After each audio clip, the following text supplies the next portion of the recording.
On today's show, we're going to tell you the 3 biggest mistakes independent artists make when they're releasing an album, so you don't make them.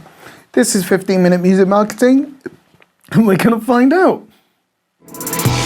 Welcome to 15-Minute Music Marketing, the show for independent artists and DIY musicians who want to get better at marketing their music.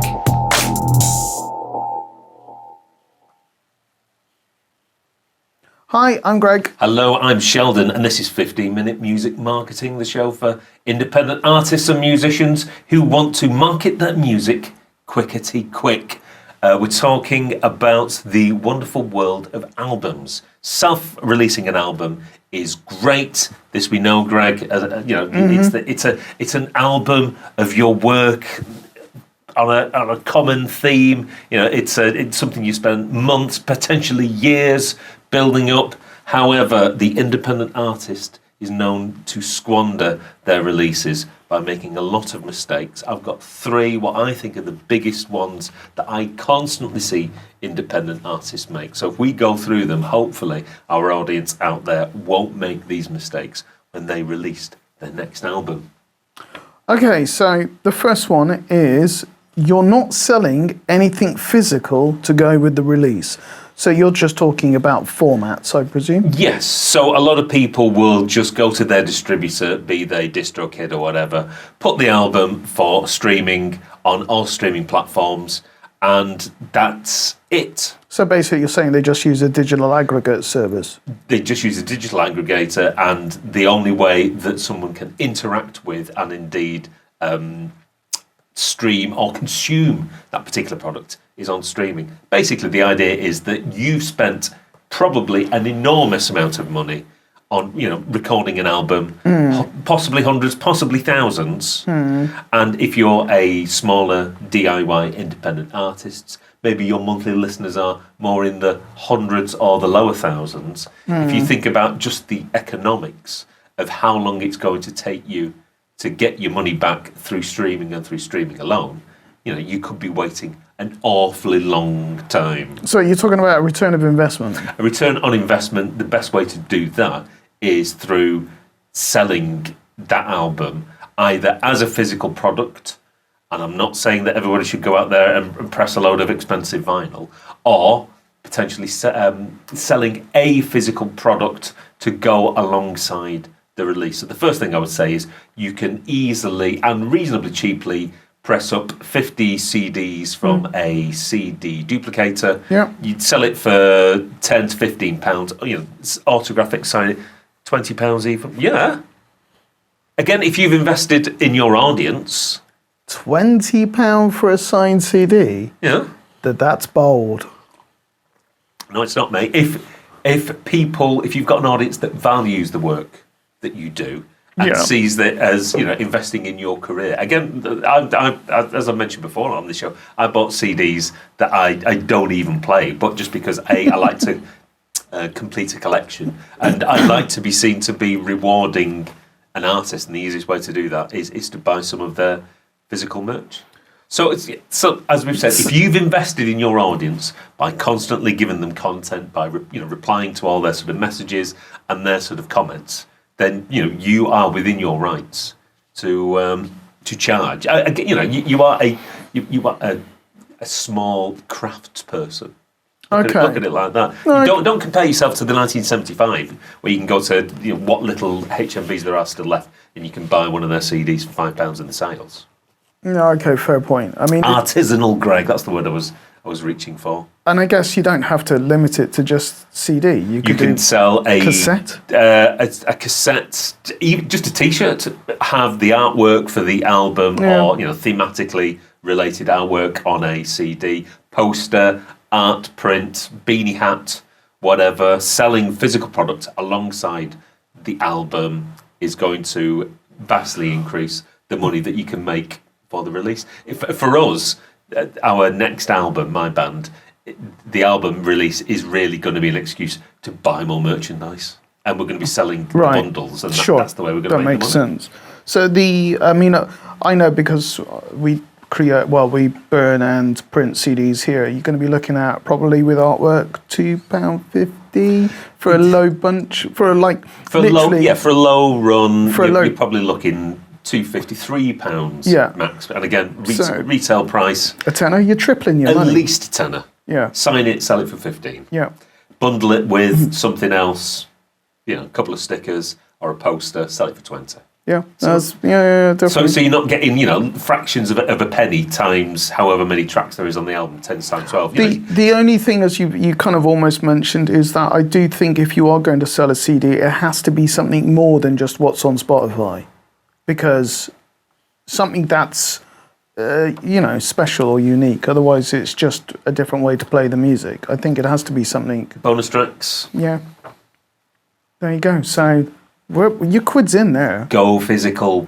Okay, number 2, you concentrate too much on the album pre-order. Right, please explain. Right, so we're in the wonderful world of digital, and this is what I normally see. Oh, my album's coming out in a couple of weeks. I have seen that this week alone.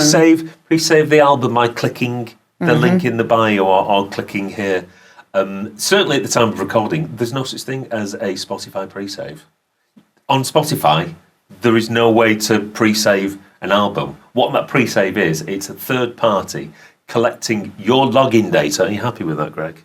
Your Spotify, giving your Spotify login data to an external third party, right? And what will happen is, upon the time of release, they will use one of their computers to log into your Spotify with your login details, and then save that album to your Spotify library. It's like U2 or almost all over again. All over again, but with your permission. Right. But the trouble is, you're pestering people, pre-save. A, it doesn't exist. B, there's still no guarantee that they're actually going to play it once it's actually released. And the thing is, you're pestering people a lot before it's released. And then it's released, you're still going to be going, play the album. It's a lot of pestering both before and after. Yeah, it doesn't seem very organic, that, in a sense. It just seems like, as you said, please. If you are, just for the moment, releasing on digital, maybe I would say save your pestering for when people can actually play it. You can actually earn money from it. The only time I will say that pestering is good is that if people can buy a physical product, that CD, that sort of beanie hat, that cassette, then that long sort of lead up time will actually result in somebody making a purchase before the album is actually released. So if you're doing physical, pestering is fine. However, if you're doing digital only, save your pestering until after the release. Don't bother too much about your pre-release. Gotcha. Your pre-saves. So moving on to number 3, the final one. You have no marketing budget. Is that a statement or a question? I'm saying that the majority of musicians out there who are releasing music, 80% of them will have no marketing budget attached to either their album release or their single release.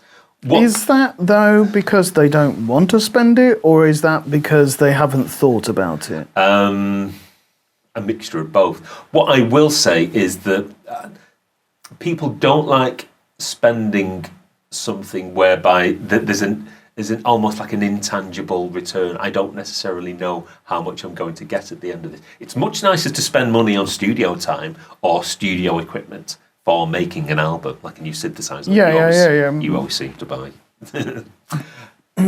But what most people don't also appreciate is that once the album is released and they're using their social posts to either drive traffic to streaming services or to an online shop, those posts are going to be restricted and pushed down the newsfeed because there's an external link going to a third-party platform taking them off those social media sites. So basically, your organic reach on those posts is going to be terrible because you're linking off.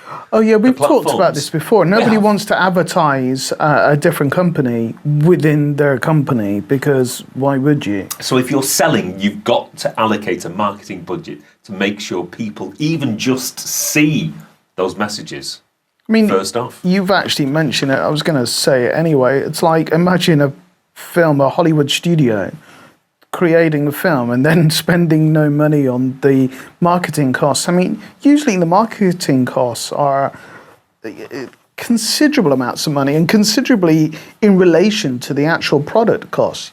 You put 50%. I thought it might be 100%. Well, it may well be. They do reckon 50% is the average. So if a studio spends £100 million making a film, they're going to spend an extra £50 million to make sure people are aware of the film and that they go out. And that, as you said, that's spending money on you got nothing to show for it. You're just hopefully raising awareness. I mean, I do remember actually in relation to this is years ago when I worked at a big studio, we had a band come in, they recorded their album, and then about a year later, they came in again to record the same album. And I was just like, well, hang on, haven't you already recorded this? Oh, we're doing this with a new label because the old label realized it had cost this much to make the record, but then it was going to cost that much to market it. And they just felt they weren't going to get their money back. So it was better to spend only this much instead of this much. So I was like, at that point, I thought anybody coming in to record an album, it was a definite cert that it was going to get out there to the general public. And that's that band that you've just mentioned? Yeah, it is. Trying to get in contact. They're always trying to get in contact with you. So, yeah, no marketing budget is a bit... It's a recipe for disaster. And, I mean, actually, quick question. Go on. I know your band's been going for quite a while. They have. How long was it? I realised slightly different time. I don't know what tools were available, whether it was just MySpace. But how much... can you remember how much you were spending back then when you first started? Well, back then, I wasn't spending anything in terms of marketing, but that's because I knew no better. There were no music marketing podcasts back in the day when I first started my So a lot of it was trial and error? Trial and error and just trying to figure out exactly how to do it. And I could also say that there weren't the various mechanisms and systems that there are in place now that you can actually use in, because even, I think I joined Facebook, was it middle of 2007, maybe 2008? There were no such thing as Facebook ads. No. So a whole infrastructure has built up in commerce that independent artists can use. So, that's why it's important to always be trying to build up your mailing lists. So you've got people that you can contact and pester. But yeah, money, especially for advertising on social media to even if it's just to your existing audience, so they get the message that your latest release is out and that they can go and buy it. You're going to need to spend some money so that they get to hear that message. I mean, I remember, and I've still got some CDs upstairs, that the band would have paid to print out a card which had a mailing address, and then they would rely on the fan to put the details in, pay for a postage stamp, and then send it back. And that was just so you as a band could keep that fan informed on what you're doing. And now, effectively, you can do that. Honestly, what a time to be alive. I pay, I forget how much it is, but it's £30 or £40 for several thousand email addresses on my mailing list provider. And if I was to spend money for second-class stamps for each one of those thousands of people every time I wanted to send a communique, you don't know how lucky you are out there in listener land. I mean, I'm probably talking when a second-class stamp was 18p. In the mid-90s, and now how much is a second-class stamp? I don't know how much a second. Is it a pound? A first-class stamp is about £1 now. £1 send a letter in the UK, outrageous. But we're old fuddy-duddies. Yeah, but it does go to show how differently things have changed and how easy it is for you to reach out. To recap, make sure you sell something physical with your album. If it's A, the album itself, B, a T-shirt, a beanie hat, an art print, something to go along. Tea towels are good. Cuddly toy. I sell a lot of tea towels. Teas Make made. sure you sell something physical so it's easy to get your money back. Don't concentrate too much on the album pre-order unless you are selling those physical products. Then you're allowed to. And 3, finally, make sure you've got a marketing budget so that your existing audience do get to find out about your fantastic album and album-related products, which are on sale now. I mean, I do remember, I've seen, obviously, loads of bands come through here, and they literally have allocated nothing. They will spend, instead of spending less and keeping a marketing budget, because I guess at the same, you can always re-record that material if you want it to be better, once you know you've got a following who have a demand for it. I've done that about 3 times with one of our songs. I'm still not happy with it, but that is a Whereas a strategy. if you blow it all just on your product, and then You've got no money to actually show it to people, you're then relying on hope. And this isn't that kind of business, is it? There are businesses that do work on that, but this isn't one of them. No. So there you go. Well, that was today's 15